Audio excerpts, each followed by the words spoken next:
So again, welcome to Can Low Incidence Students Become First-Time Writers Learn How? I'm Karen Bess, and I work for Don Johnston.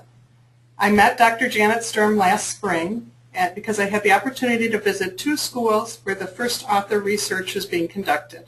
I went as a marketer, but also as a parent of a son with an IEP. The thing that struck me right away was the wide range of abilities present, and then how excited the students were about writing. The teachers also seemed to enjoy working with the students, and the lab was peaceful and productive. It really was a joy to see. Before I introduce the brains behind all of this, I'd like to conduct a quick poll for you guys. Okay, and here we go. Okay, you should see a poll on your screen. The question is, what does writing currently look like for your students in self-contained classrooms? Select all that apply. So if you could go ahead and select the options that are applicable. We've got tracing and copying, working with symbols, worksheets, writing with self-selected topics, and journal writing. Okay, so I'm going to leave it open. It's great I can see you guys selecting your answers or your results. We know that writing is a very difficult thing to teach, and really appreciate Janet and her 25 years of working in this area to try and find the ways to make writing more accessible and more exciting for the students. Okay, I'm going to give you guys another, let's see, maybe another 30 seconds for the poll.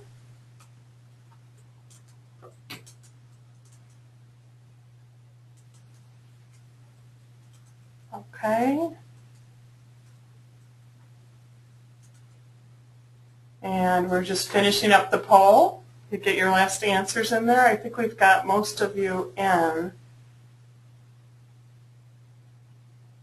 Okay, and I'm closing it. Okay. And I'm going to share the results here. Okay, so as you can see with our poll, 44% of you said tracing and copying. About 18% of you said writing with symbols. 23% said worksheets. 13% said writing with self-selected topics. And about 3% of you said journal writing. So, again, I was saying that in this first author classroom that I was in, these students were excited about writing. The brains behind all of this is Dr. Janet Sturm. She's a researcher and a professor who's been working with special ed classrooms for almost 25 years. Janet can tell you a little bit more about her background. So I'm going to go ahead and turn this over to Janet and make her the presenter. And, okay.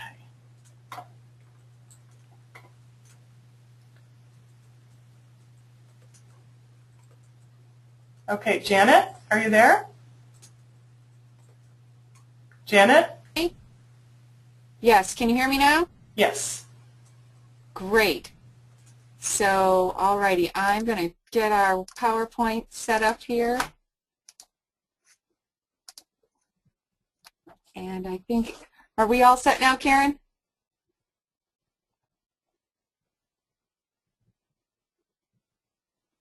Karen? All right, I think yes, everybody is Janet, yes. I'm sorry. I had muted myself. And hello, everyone. I'm excited to be here. As Karen said, I tell you a little bit more about my background. I am a speech-language pathologist by trade, but I have K-8 teacher certification for Gen Ed. I have spent the majority of my career in working in self-contained special education classrooms. It is my favorite place to be. I've worked almost exclusively with students with developmental disabilities.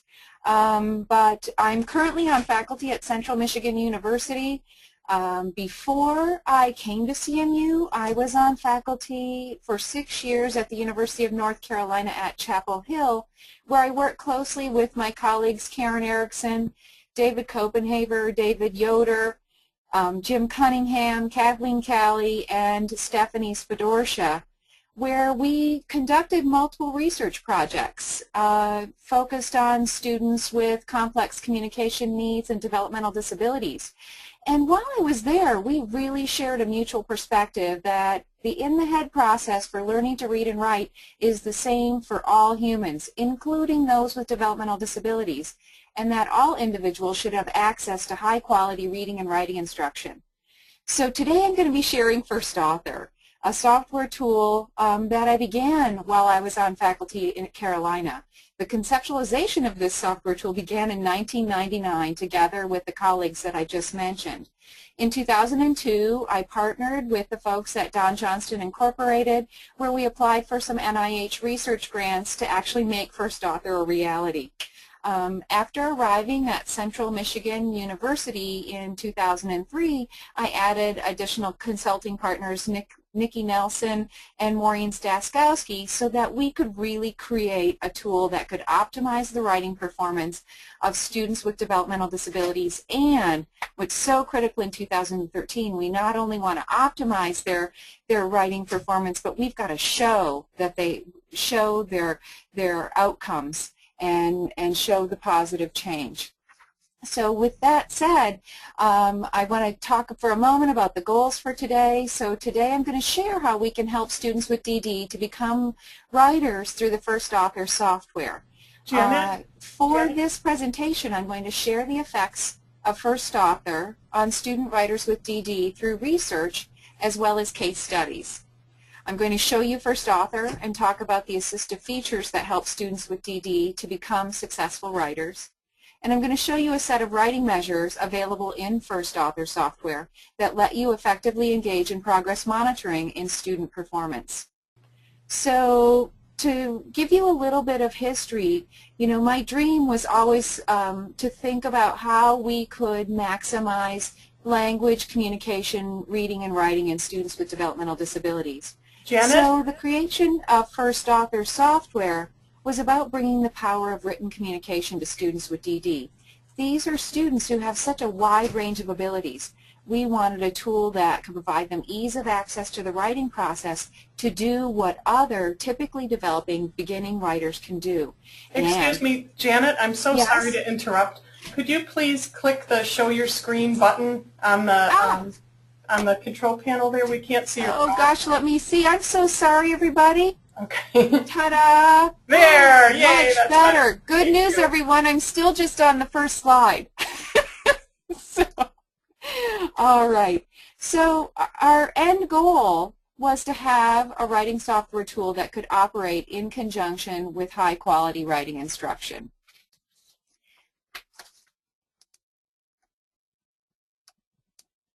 All right. So I'd like to stop off for just a moment and talk a little bit about some assumptions that we may have had in education about emergent beginning writers with developmental disabilities, and they link back to the poll that you just took and really thinking about how we haven't had good curricular materials for this population. We haven't had a writing software tool that was just right for this group so that we could have them effectively engage in meaningful writing experiences. And so I'm going to start kind of clockwise here and talk about the fact that, you know, in the past we've thought that students with DD need to show us prerequisite literacy skills, that they have to show some letter name or letter sound knowledge to be candidates for writing. And I'm going to suggest today that we don't, that we need to introduce high-quality opportunities for these student writers, and we are seeing that writing may actually be more advanced than reading skills, at least initially, and that the writing skills are driving the reading skills in these students with developmental disabilities. You know, the perception that conventional writing is not possible, and I'll show you some cases today to help begin to paint the picture that when we introduce the right writing environment with the appropriate accommodations, that conventional writing is possible. In the purple area of my pie chart here, we have that early writing should be conventional. That if we see a student with developmental disabilities scribbling on a page or putting random letters into a word processor, many of us look at that and say, see, I told you he's not ready or she's not ready. And yet we know that beginning writers engage in lots of inventive spelling. In fact, they may write hundreds, if not thousands, of inventively spelled pieces before they become conventional writers by the end of first grade. In the blue section of the pie graph, I have that we have had this assumption that if we make the task more simple, then they'll learn it. And an example of that would be having students do worksheets to help teach them about writing, or having them do tracing and copying to help them learn about writing. And yet we have no evidence to show that this actually turns students with developmental disabilities into writers. In the next area, I really think about how important spoken communication is during writing, and that if we have a student who's on an augmented communication system, then we need to provide tools that enable them to communicate during the writing process, because writers do talk with each other. Writers share and chat. In the next area of this pie graph, I have that symbol writing leads to conventional writing, that we had this assumption that if a student communicated with picture communication symbols, then the appropriate starting place would be to use a symbol writing software tool. Again, we have absolutely zero research that shows us that symbol writing software transitions students into understandings about orthography. And so what I would like to suggest is that we actually continue to use symbols to enable these students to communicate, but that instead of symbols, that we provide them access to the alphabet from the very beginning of their writing experiences. And the last piece really links to this, the answer that was supplied in the survey, that 44% of these students are doing tracing and copying. And in fact, we've got evidence to say that a lot of writing programs around the country for students with developmental disabilities may focus only on, for example, handwriting without tears, that these students spend their entire 12 to 15 years in school working on fine motor skills and yet never become writers and never get meaningful writing experience. So this slide is really about some assumptions that we need to throw out. And we need to start from scratch and have this expectation for these students to become writers. So when I think about who would benefit from First Author was created to provide access to writing for students with developmental disabilities, including those with intellectual developmental disabilities. We've used First Author with students with mild to moderate developmental disabilities. Soon, I hope to get into some classrooms for students with severe multiple impairments. We have used First Author in classrooms in 4 to 5 classrooms of students with autism spectrum disorders, and also we've used First Author with students with complex communication needs, including those with severe speech and physical impairments. So that's our primary group. We think that these students have been underserved for years, that they need access to consistent, meaningful writing experiences. Do these students have a range of needs? Oh, most definitely. You know, when I think about this population that's displayed on the screen, we have students just on their spoken language alone who have, and their communication abilities, they range from students who can't use any words spontaneously, so they have no spoken communication, up to students who have relative strengths in chatting and sharing with people during instruction. From a writing perspective, this population, when I say students who would benefit from First Author, I will tell you that in one of our first classrooms, we had a group of students, many of which didn't even know what to do with a pencil. That they didn't know that a pencil could make a mark on a page, and they were chewing on the pencil. Were those students candidates for First Author? Most definitely.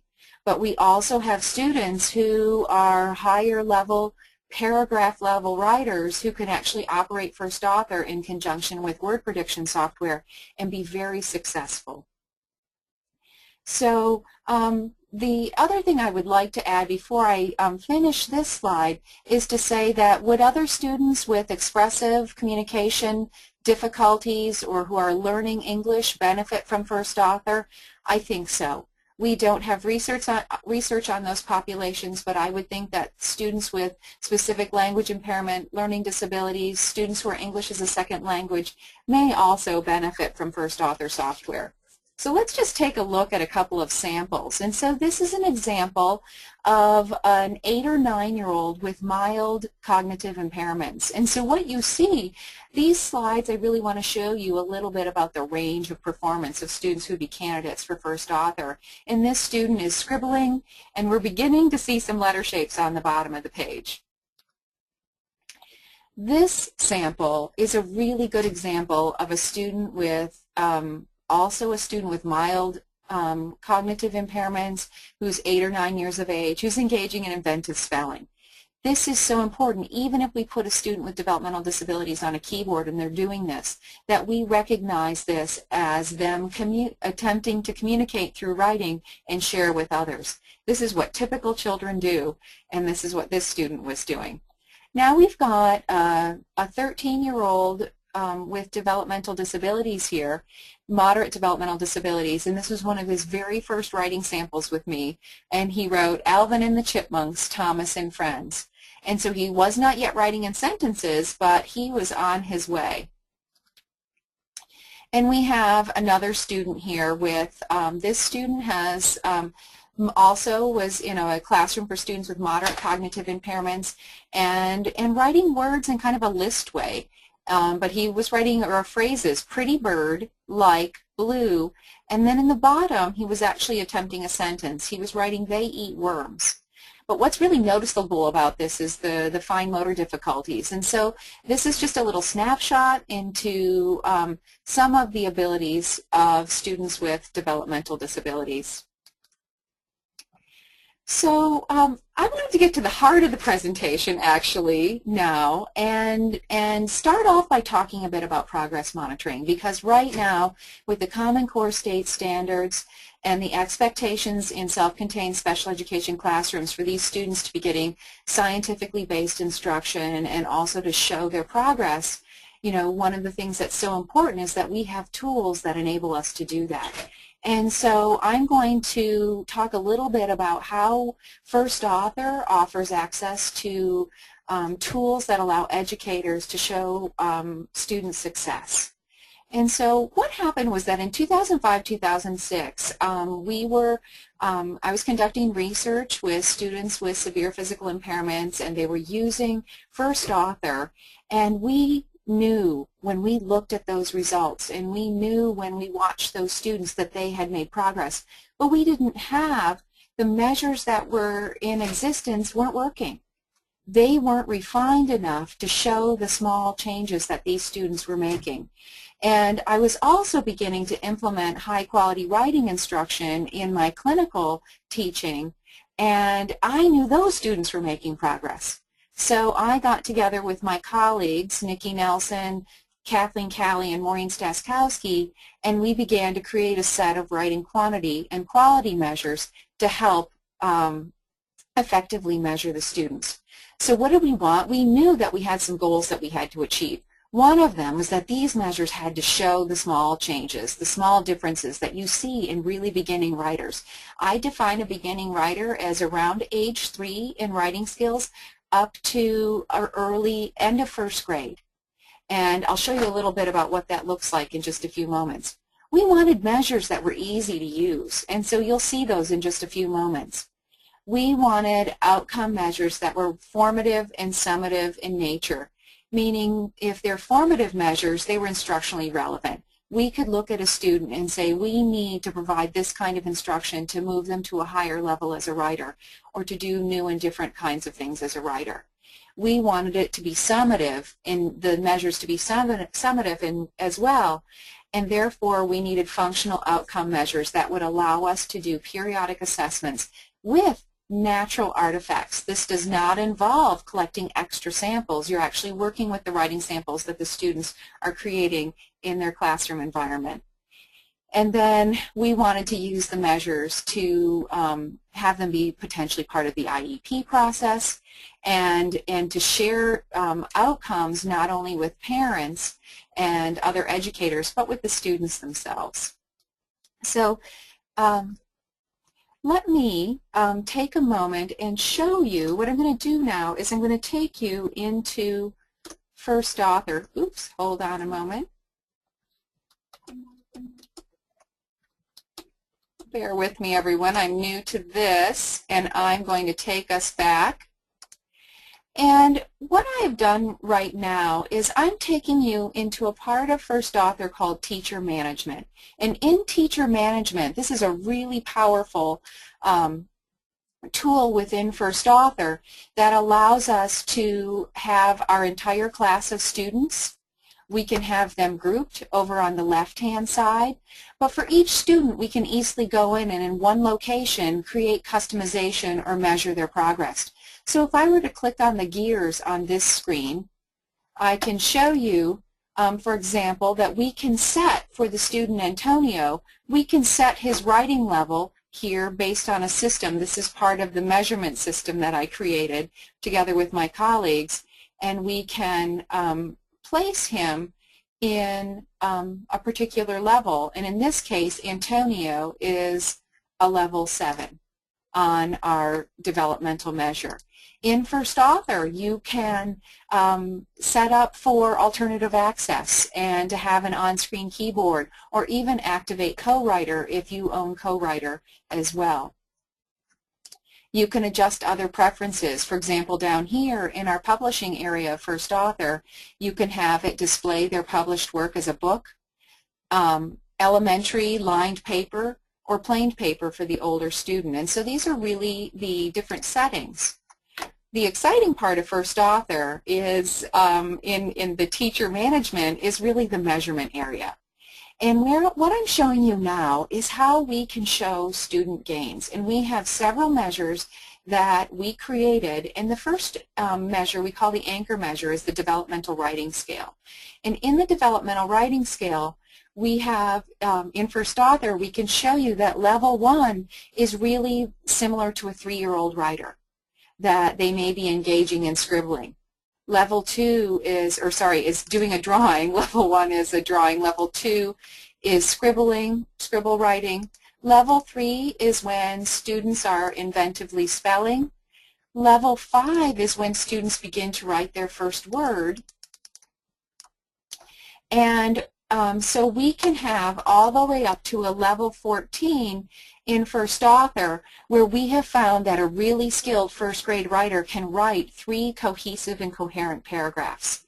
And so the developmental writing scale is exciting because actually it can be used with typically developing children or students with disabilities, and can help us show their growth and help us know if that student is at a level 9 that they can write 1 to 2 complete sentences. Then our goal would then be to have them write multiple sentences on one topic. So if we were to jump up to a level 11 on the developmental writing scale, it would have us organized writing with 3 or more sentences on one topic, but the sentences can be put in any order.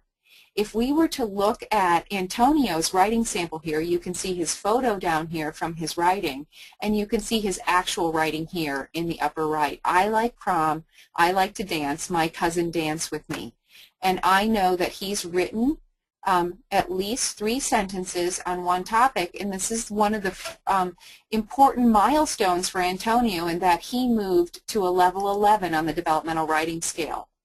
When we look at coding Antonio, so this is really fast actually, I'm talking too much, but this is really fast. He's a level 11, and we know he wrote, I like prom, I like to dance. And we can actually, based on these, our text type diversity measure, as you can see, is aligned with the categories for the Common Core State Standards, and we can assign students to one of each of these different types of text types.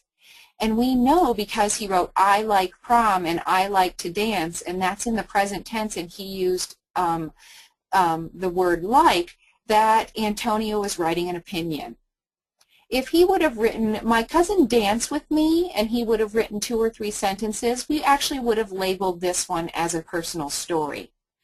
But he was mostly writing his opinion about prom. The other important measures in here, so we've got developmental writing scale telling their writing quality. We've got the text type diversity measure that helps us understand beginning writers' text uses of different types of text at a really early age. We also have total intelligible words, total unique words, topic diversity, and we have total number of letters, and we can code in for some other things as well.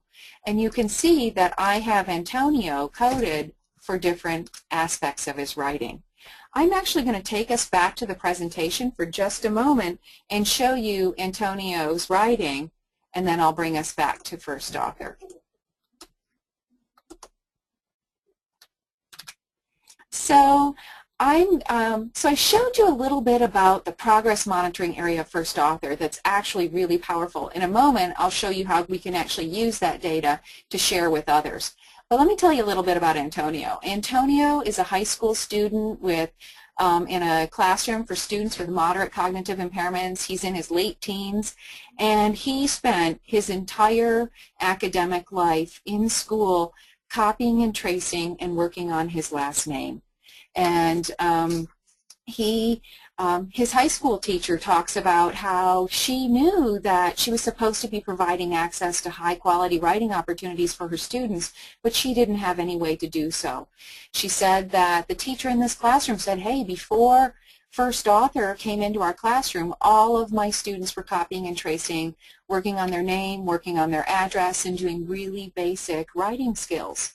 So now Antonio has made lots of change, and let's take a look at a few of his samples.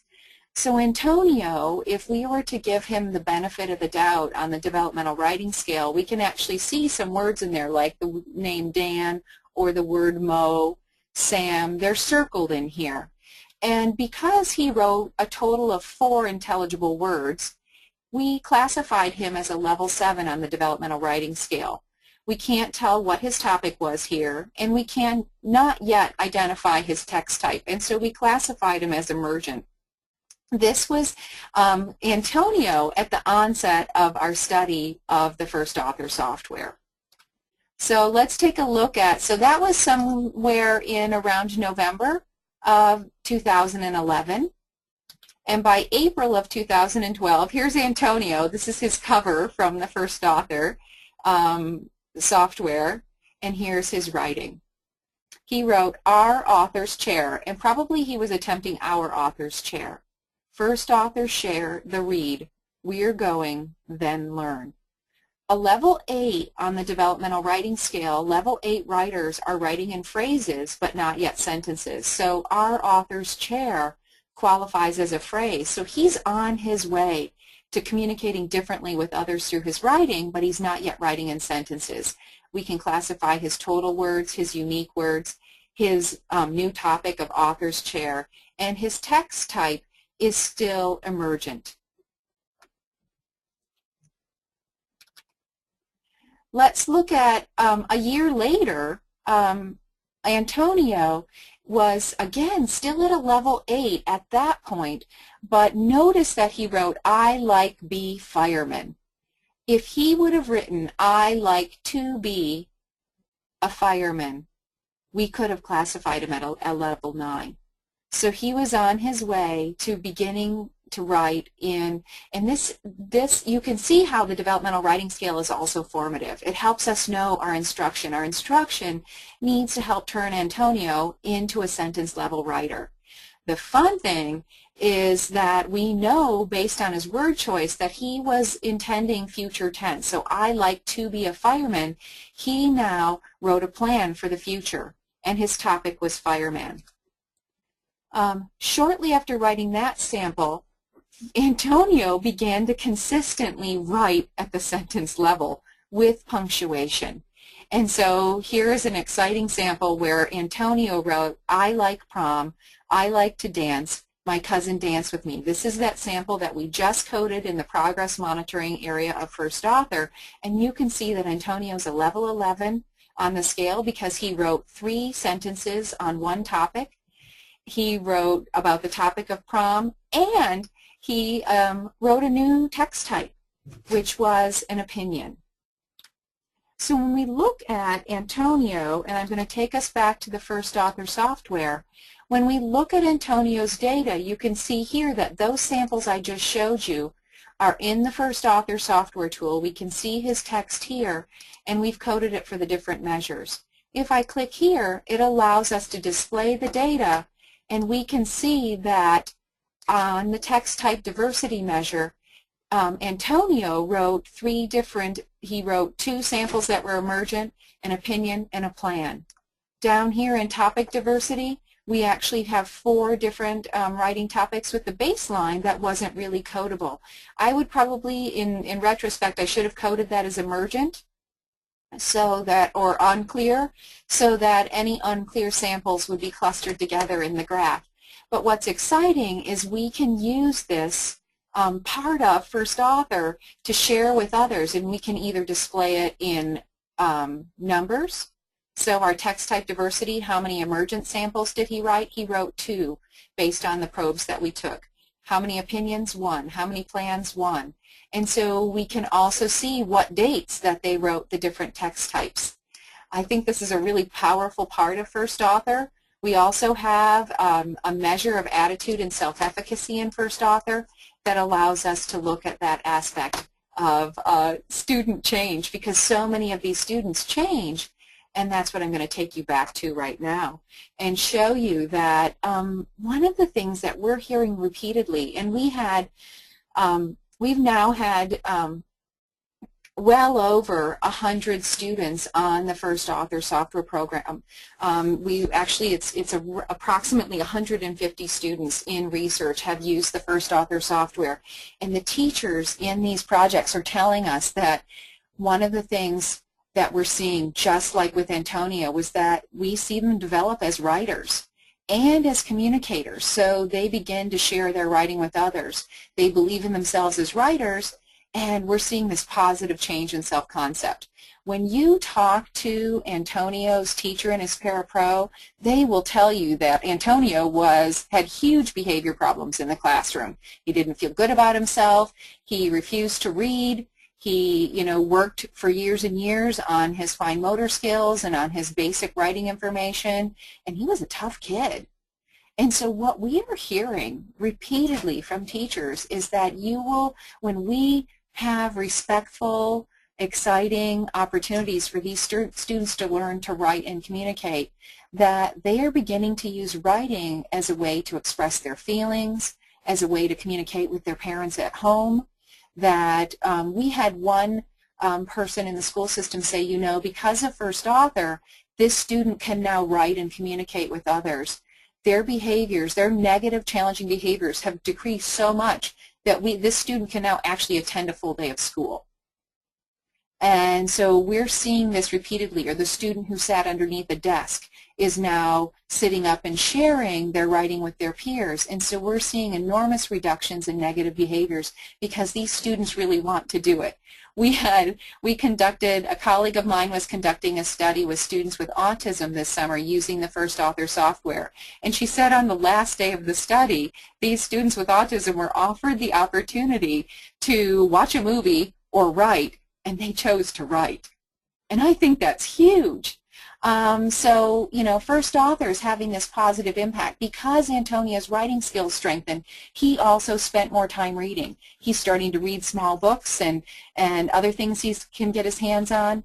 And the other beautiful piece to this, as we think about our assumptions of students with developmental disabilities, is that other people's perceptions of Antonio and the other students in the classroom changed. That there were new expectations on them as learners and as people. And you just see the pride in these students. The paraprofessional in that classroom said that these students are like a bunch of peacocks after being on First Author, and that their feathers just pop out, and she used the verb poof to describe it. So, we see really multiple positive impacts. Do I need to study in research all of these other changes? Most definitely, but we certainly have repeated anecdotal information from educators about the positive change. So that really wraps up talking about the progress monitoring aspect for now, although I'll share another case in the end. But I wanted to stop off now and really tell you about the First Author software tool. When we first were dreaming, this was really our goal, was that we wanted an integrated writing software tool that helps students with the recursive process that all typical writers do, that you plan, you compose, you revise, you publish, and you can move recursively among those. And what was so critical was that First Author needed to be universally designed to be accessible to all students. So again, like the measures, we had a set of goals for First Author. It needed to provide ease of access to the processes. It needed to be easy to learn and use, so we had to have a really simple interface. You'll notice when I show you the writing screens for students in First Author, they're very simple. We kept saying, what can we take away? But they're also respectful. So the writing screens in First Author are really kind of ageless. And then we used research on the development of beginning writers to create it. And we wanted to provide these students with access to the general education writing curriculum by having First Author be able to run in conjunction with high-quality instruction that was based on best practices from Gen Ed. And we wanted First Author to have outcome measures so that we could engage in periodic assessments. And so now I'm actually going to have to quit out of First Author, or out of my PowerPoint for just a moment, because I am going to stop now and show you the First Author writing screens. We have found in all of our research that First Author is really easy for these students to learn. This is the planning screen in First Author. So our vision for First Author was to allow students ease of access to authorship. And so many students with developmental disabilities have fine motor issues that don't allow them to draw a recognizable drawing. And yet we know that a beginning writer in a first grade classroom draws well over 100 drawings in a 180-day school year. And so we really felt that students needed access to topics that would light them on fire, because writing is hard. And so this planning interface, typically we have more pictures in a screen. I was mocking this up for Antonio. So let's look at this screen. We've got some choices for Antonio in the My School portion of the planning screen, where he could write about his writing in the classroom. He could write about his friend Michael. He could write about the author's chair, which, if you recall, he does. If we roll over an item, it can enlarge for students with vision impairments. My World is really where we store photo images for students that are pop culture topics or topics that they're studying in school. And so Antonio loves LeBron James, and he also is fascinated with firemen. And so we have 3 different folders that allow students to store customized images, and teachers can pull them in on the fly. And so if we wanted to do that right now and we wanted to add in a new one, I can click on this icon over to the right called Create Topic, and I can type in like Detroit Pistons, and First Author will pull in a photo image for Detroit Pistons and vocabulary and allow me to quickly pull that in and help him get a new topic. Over in this screen is really where we store the students, where the students' writing is stored.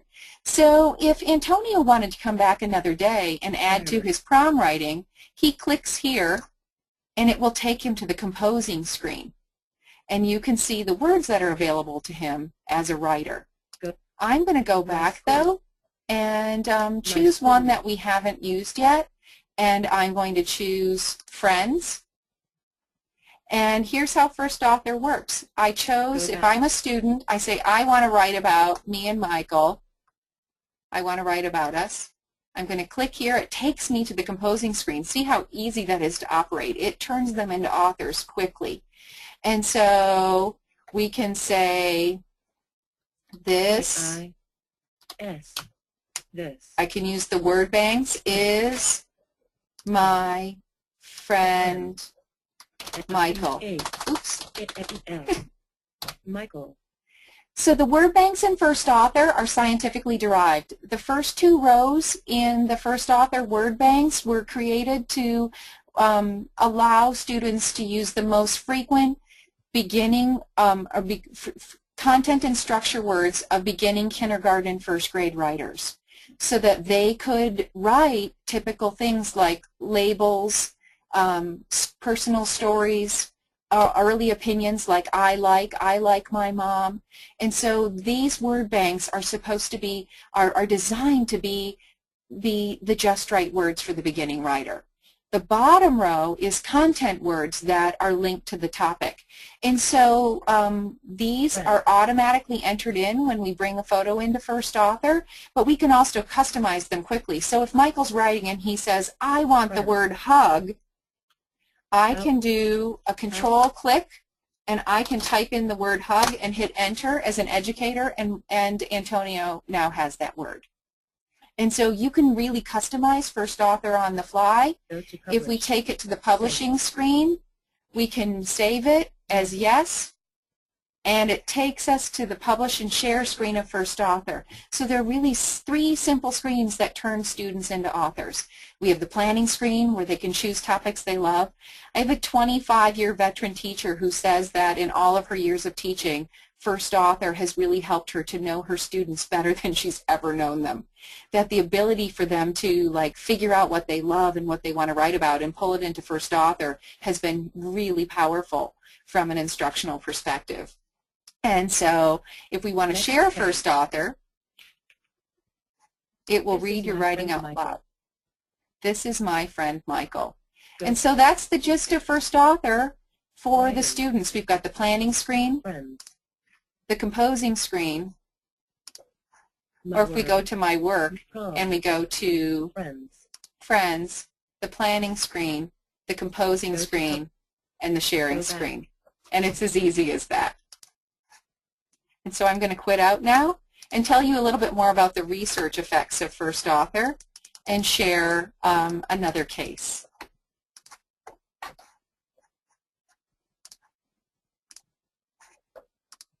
Okay, so I've showed you one case of Antonio, but one of the things as we work with educators, especially administrators, is they're like, we need research. We need research to really show that this is important for us to have in our school district. And so I'm going to show you some beginning snippets of the research that we've conducted. So several years ago, in an earlier version of First Author, we implemented First Author software in 5 primary and secondary special ed classrooms. 3 of the classrooms, the students had mild cognitive impairments, and 2 of the classrooms, the students had moderate cognitive impairments. You can see that there were 44 students who participated, and they ranged in age from 5 to 19.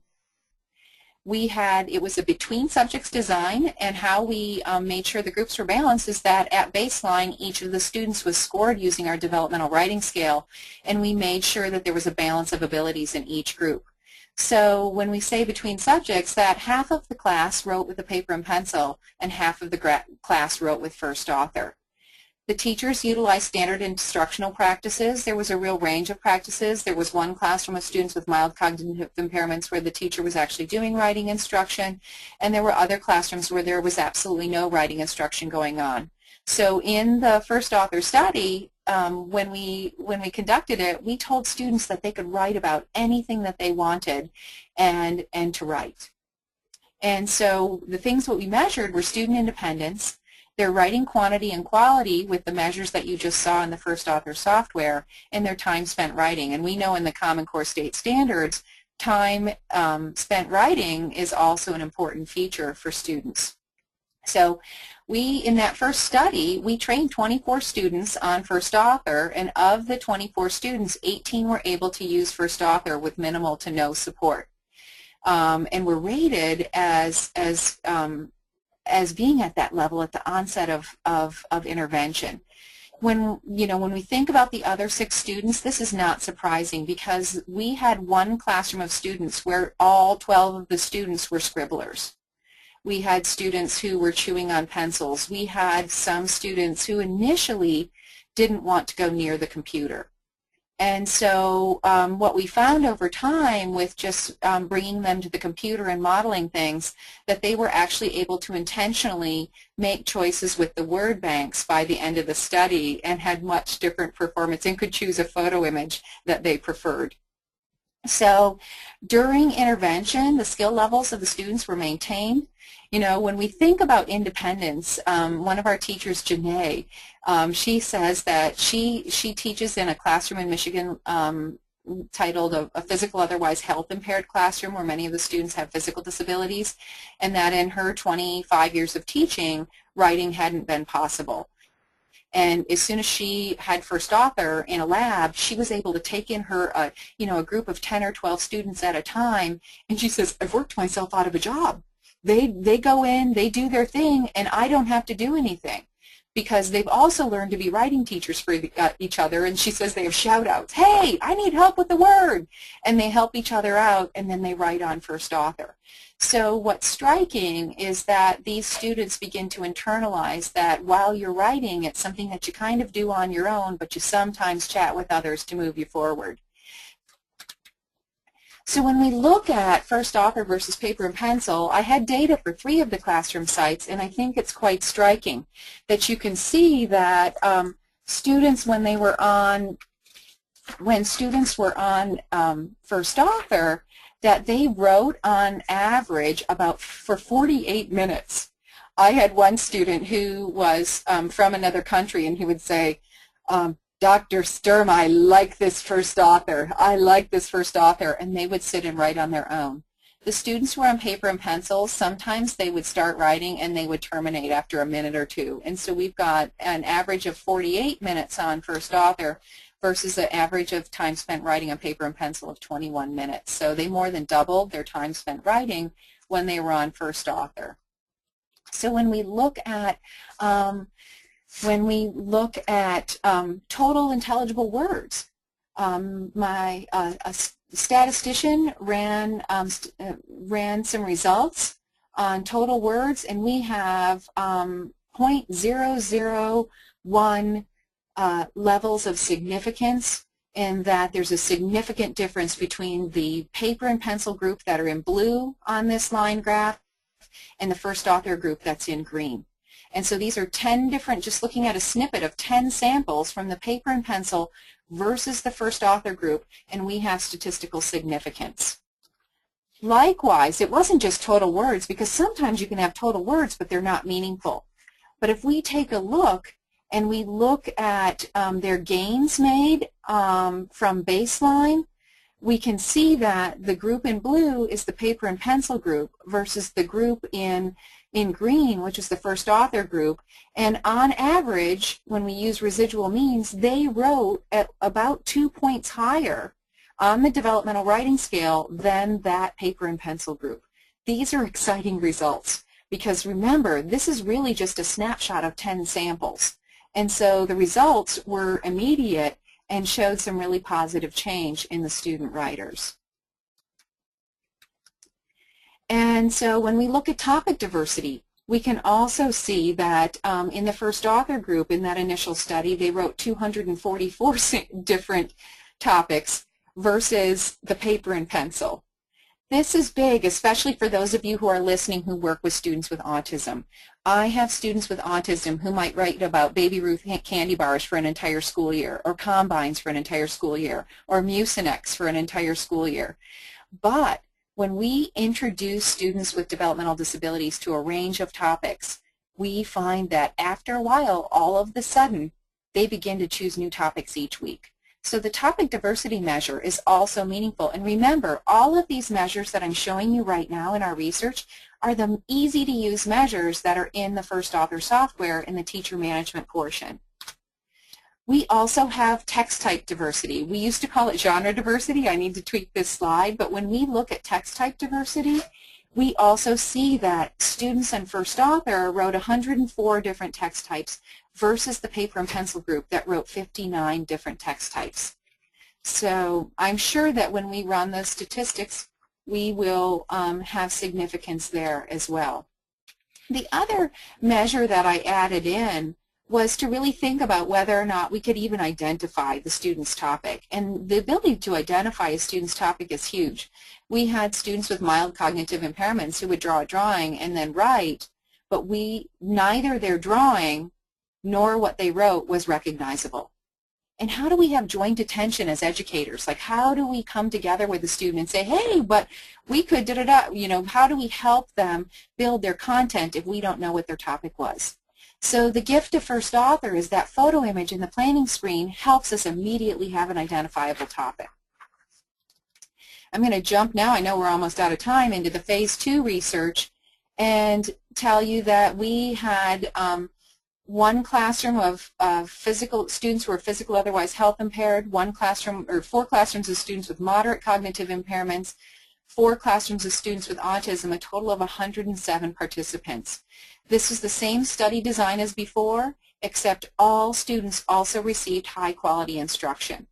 So I was hoping that if everybody in a room got high quality instruction, that the first author software would still have that group come out ahead, and those indeed were the results.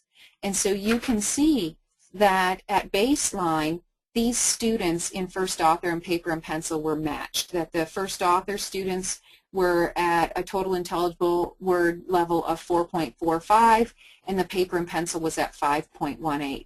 At the end of the study, we had an average of 49 words for the first author group, and the paper and pencil group dipped a bit down to 4 intelligible words.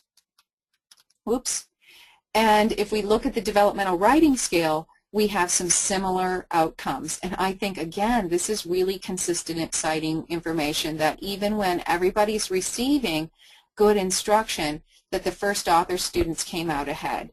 Why do I think that with good instruction that the paper and pencil group didn't make more gains? I think it's because that students with developmental disabilities need either no tech or high tech accommodations, because as I'll show you with Michael in just a moment, his handwriting is really, really challenging.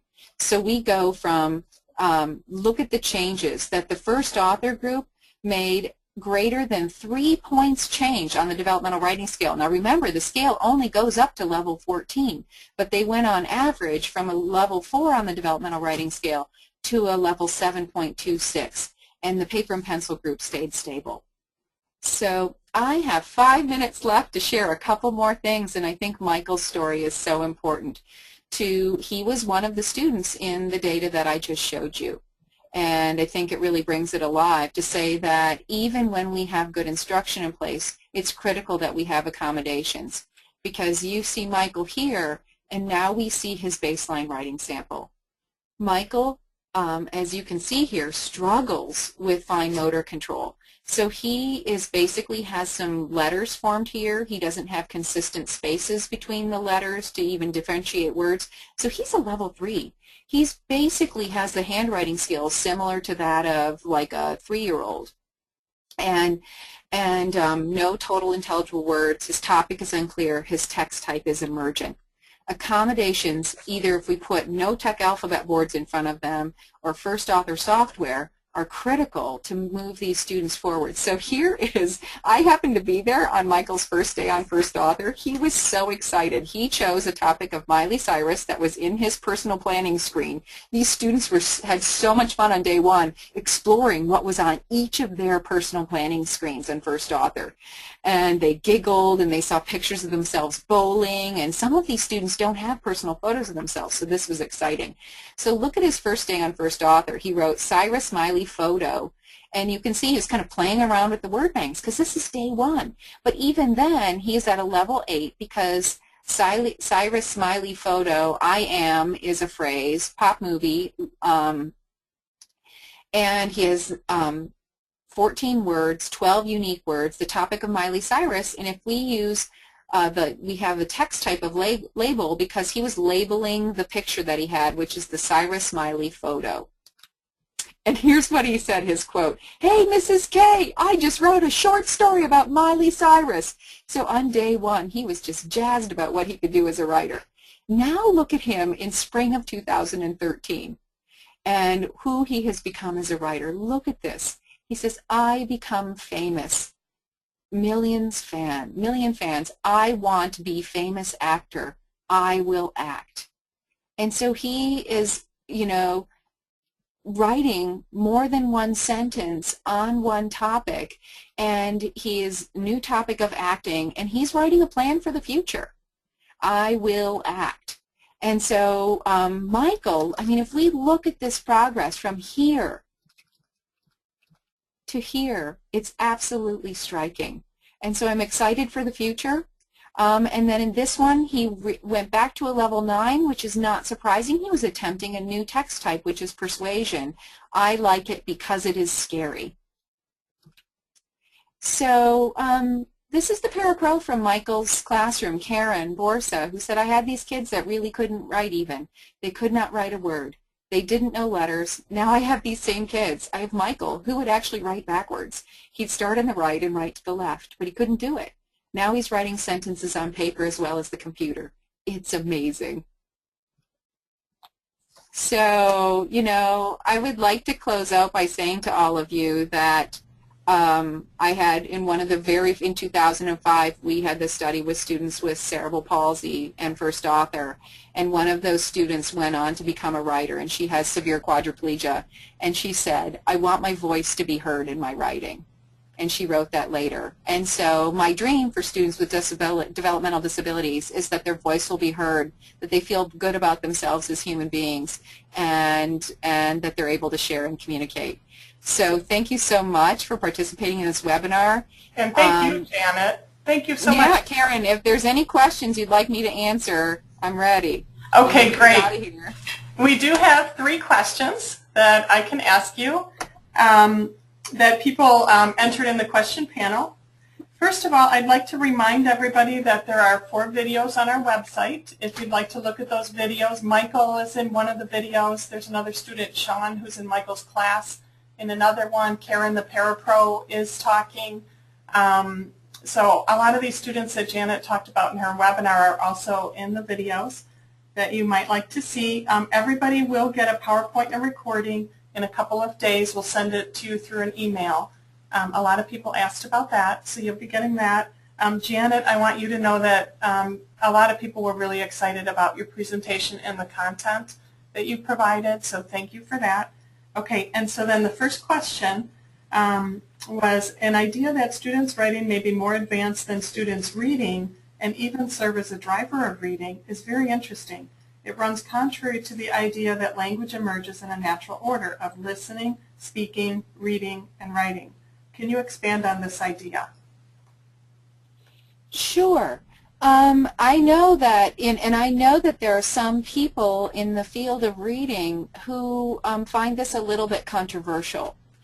But one of the challenges is when we sometimes do early, like, phonemic awareness tasks. I had students in the very first classroom where I was attempting high-quality instruction. She could not detect, she was 21 years old, she couldn't detect rhyme pairs, but she could write words. And so one of the things that we're seeing is that it's sometimes early reading, if we're focusing on teaching decoding or letter name and letter sound knowledge, I think is maybe too decontextualized for students with developmental disabilities. So Antonio is a good example that once he started to put letters together and see words on the screen, his parapro, Karen Borsa, said the light bulb went on. He realized that letters made sounds and that letters made words and that those were the words that we read. And it was when he did it through his own personal writing that the connection was made.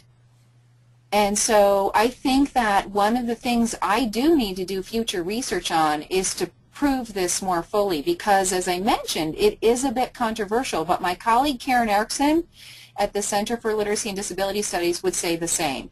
And I think the interesting thing about writing is that it's a permanent record. So because they've created this artifact, we can study it and understand the patterns, whereas with reading, we're kind of getting them to perform the task, and we may not have as clear an artifact to understand their overall abilities. Okay, and Kathleen Calley, who was one of the researchers, gave us a comment here that says, according to Tim Shanahan's research, reading and writing are reciprocal processes. So thanks, Kathleen. And that's true. So, you know, I think that reading, writing, speaking, and listening all begin at birth, and that they all feed into each other. So thank you, Kathleen. I agree.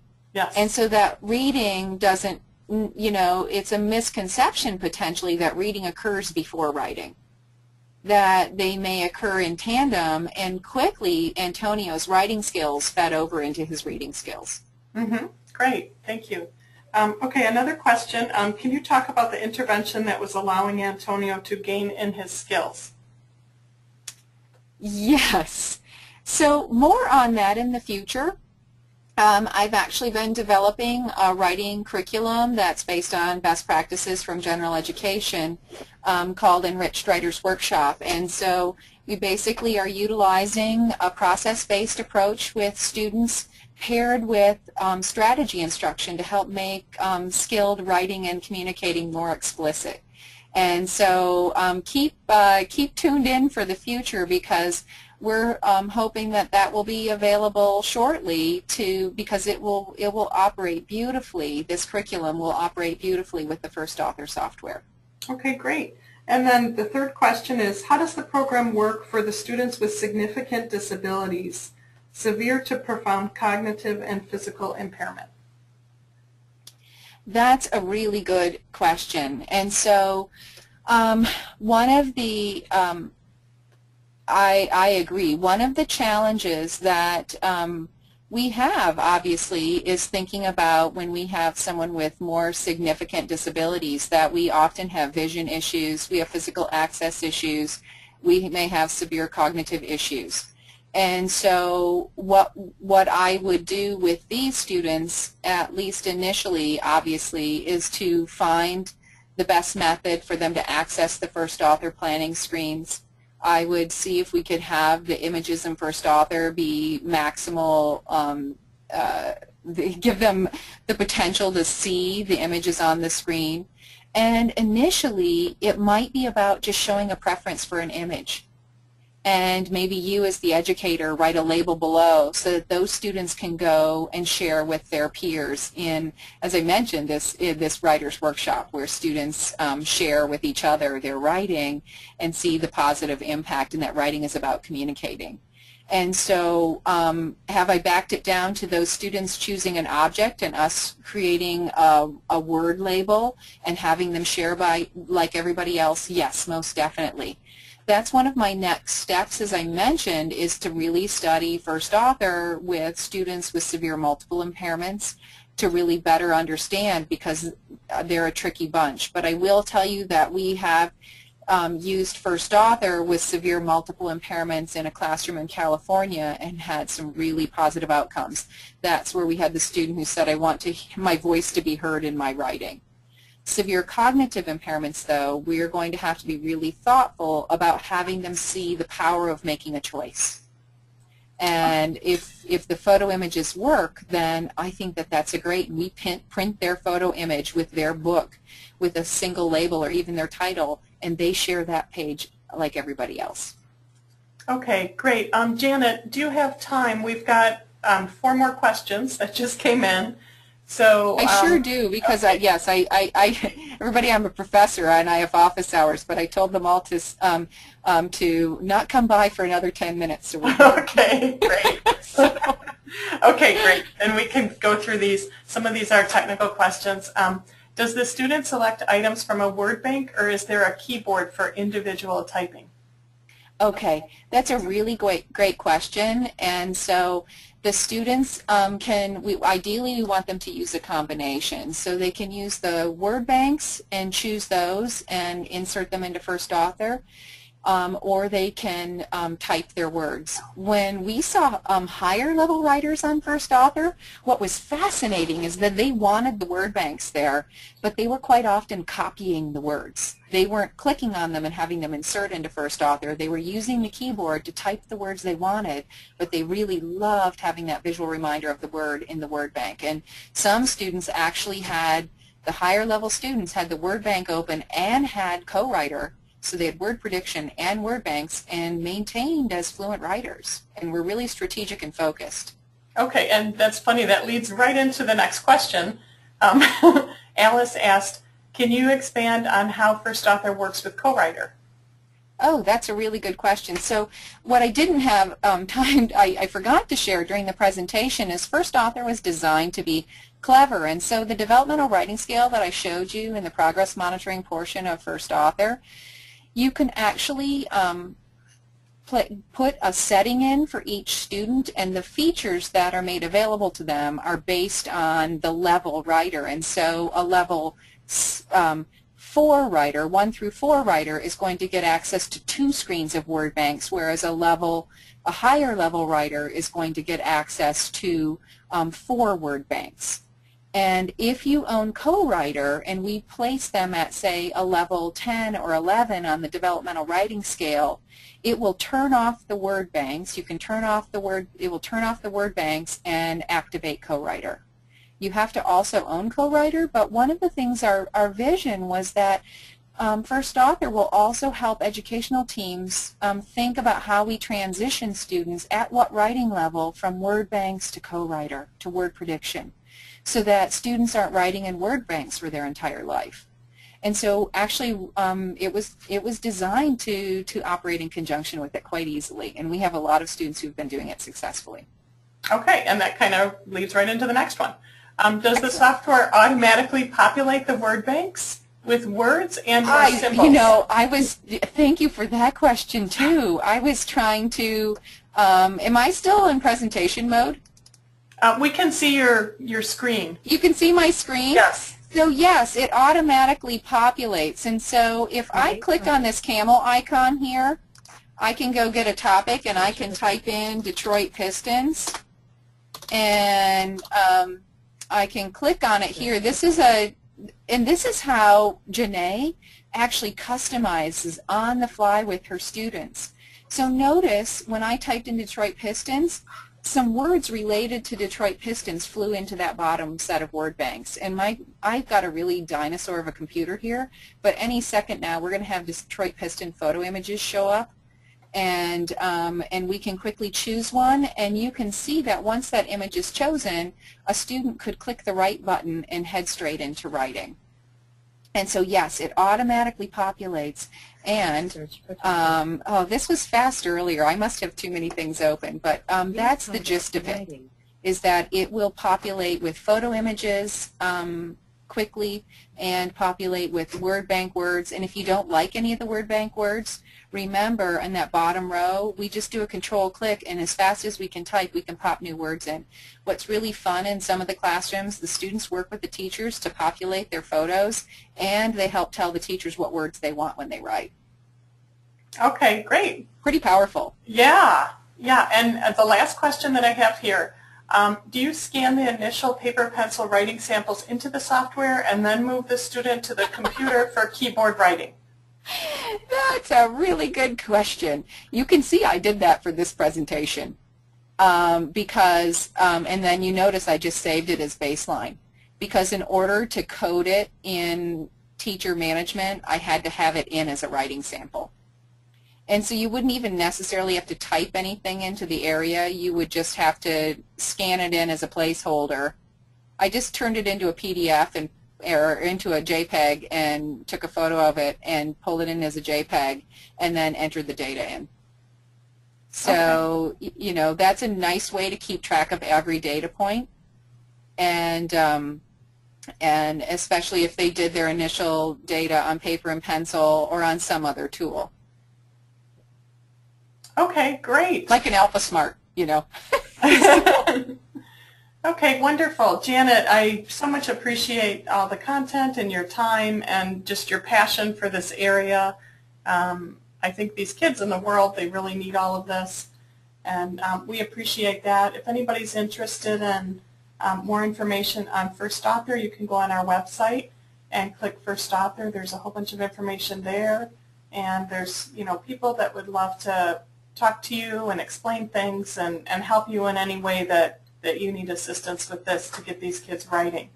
So everybody, thank you so much for attending. We appreciate it. And again, you will be receiving a PowerPoint and a recording. Okay, take care. Have a great day, everybody. Thank you so much, everyone. Okay, bye-bye.